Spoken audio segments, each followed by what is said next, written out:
नमस्कार trader, stock बाबा channel पर आप सभी का स्वागत है। देखिए, आज का ये जो मार्केट एक्सप्लेनर है ना, ये वाकई बहुत क्रूशियल होने वाला है। जो लोग रेगुलरली ऑप्शंस में ट्रेड करते हैं या बस मार्केट के नेक्स्ट मेजर मूव का इंतजार कर रहे हैं, उनके लिए ये स्टॉक मार्केट मंडे एनालिसिस एक एब्सोल्यूट गेम चेंजर होगा। क्योंकि आज हम सिर्फ चार्ट्स को नहीं देखने वाले, बल्कि उन एक्चुअल ग्लोबल फोर्सेस को डिकोड करेंगे जो इन चार्ट्स को चला रहे हैं। तो चलिए बिना किसी डिले के सीधे डेटा और फैक्ट्स पर चलते हैं। क्या सच में सोमवार को मार्केट क्रैश होगा? ये एक ऐसा बर्निंग क्वेश्चन है जो इस वक्त हर रिटेल ट्रेडर और इन्वेस्टर के दिमाग में चल रहा है। वीकेंड पर आई इन ग्लोबल न्यूज ने पूरे मार्केट सेंटिमेंट को हिलाकर रख दिया है, राइट? एक पैनिक का माहौल बना हुआ है, और जब पैनिक होता है तब एक आम ट्रेडर सबसे ज्यादा मिस्टेक्स करता है। लेकिन डोंट वरी, आज इस सेशन के बाद आपको अपने अगले स्टेप्स का एकदम क्लियर विजन मिल जाएगा। तो सबसे पहले बात करते हैं हमारे पहले हिस्से की, ग्लोबल फैक्टर्स और मार्केट साइकोलॉजी। इस करंट पैनिक को समझने के लिए ना हमें थोड़ा मैक्रो व्यू देखना पड़ेगा। याद रखिए, इस वक्त मार्केट में स्टैंडर्ड प्राइस एक्शन से कहीं ज्यादा मार्केट की साइकोलॉजी और ग्लोबल मार्केट न्यूज इंपॉर्टेंट हो चुकी हैं।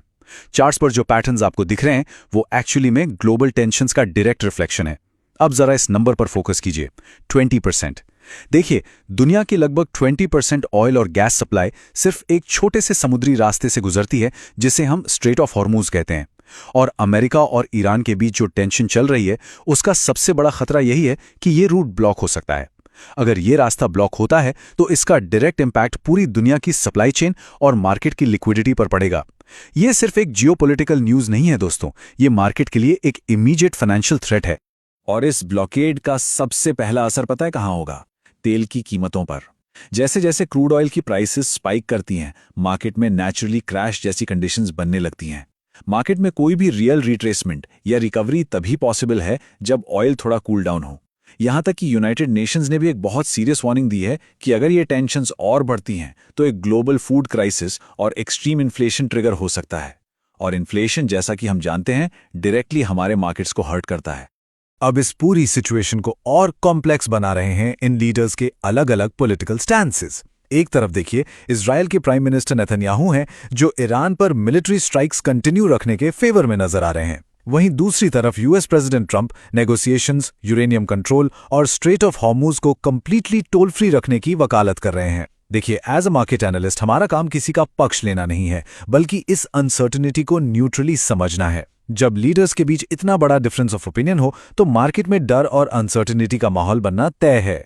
और इस डर का सबसे बड़ा सबूत ये है कि जो अपनी स्मार्ट मनी है वो इस वक्त बिल्कुल साइडलाइंस पर आराम से बैठी है।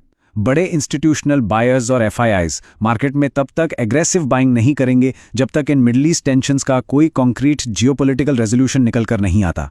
सिंपल सी बात है, जब तक बड़े प्लेयर्स मार्केट में पैसा नहीं डालेंगे, मार्केट में कोई सस्टेनेबल अपमूव आना बहुत मुश्किल है। हम पूरी तरह से एक वेट एंड वॉच फेज में हैं। चलिए अब शिफ्ट करते हैं हमारे दूसरे सेगमेंट पर, टेक्निकल एनालिसिस और गैप थ्योरी। तो अब सवाल यह उठता है कि ये सारी ग्लोबल टेंशंस हमारे अपने चार्ट्स पर आखिर कैसे रिफ्लेक्ट हो रही हैं। चलिए माइक्रो व्यू पर चलते हैं।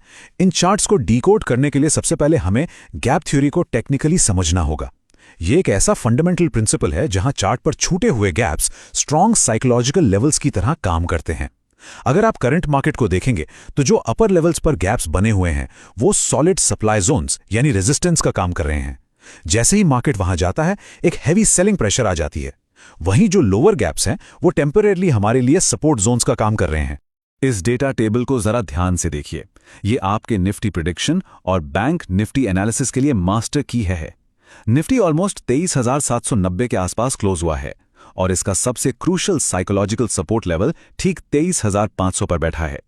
अगर हम बैंक निफ्टी की बात करें तो वो अपने बिल्कुल गैप रेजिस्टेंस जोन में खड़ा है। क्योंकि इन्फ्लेशन का डर सबसे ज्यादा बैंकिंग सेक्टर पर प्रेशर डालता है, इसलिए यहां अभी बुलिश होना थोड़ा रिस्की है। और मिड कैप इंडेक्स की बात करें तो वो भी लगातार अपने टॉप सप्लाई जोन से रिजेक्शन फेस कर रहा है। यहां मैं आपको एक बहुत बड़े ट्रैप से आगाह करना चाहता हूं।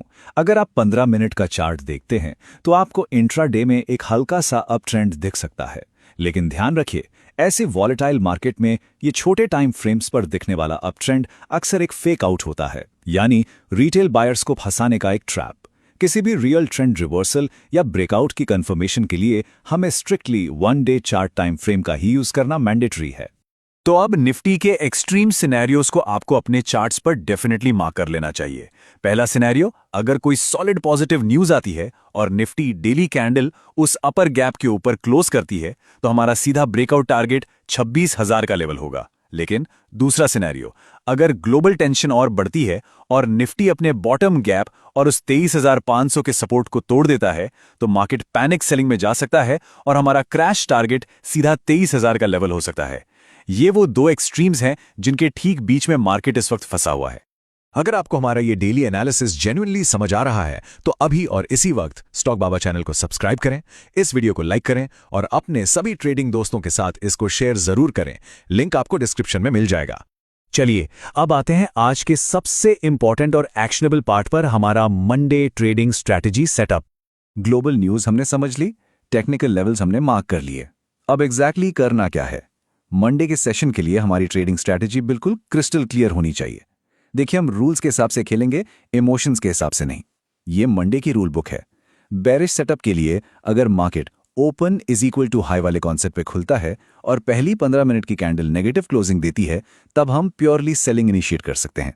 और दूसरी तरफ बुलिश सेटअप आपको तभी कंसिडर करना चाहिए जब मार्केट गैप डाउन होकर open is equal to low बनाता है।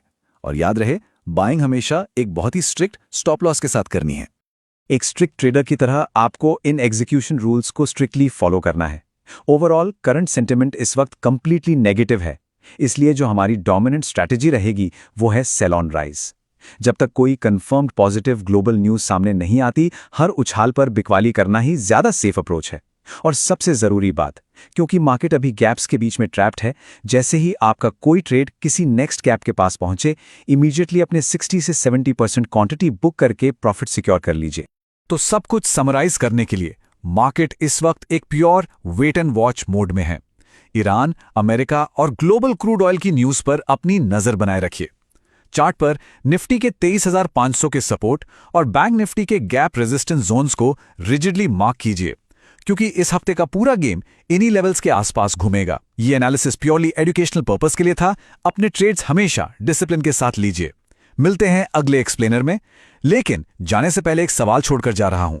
अगर स्ट्रेट ऑफ हॉर्मुज़ सच में ब्लॉक हो गया तो क्या हमारा डोमेस्टिक मार्केट इस मैसिव ग्लोबल झटके को झेल पाएगा, या हम एक नए लंबे बेयर मार्केट की शुरुआत देख रहे हैं? इस पर थोड़ा सोचिएगा जरूर।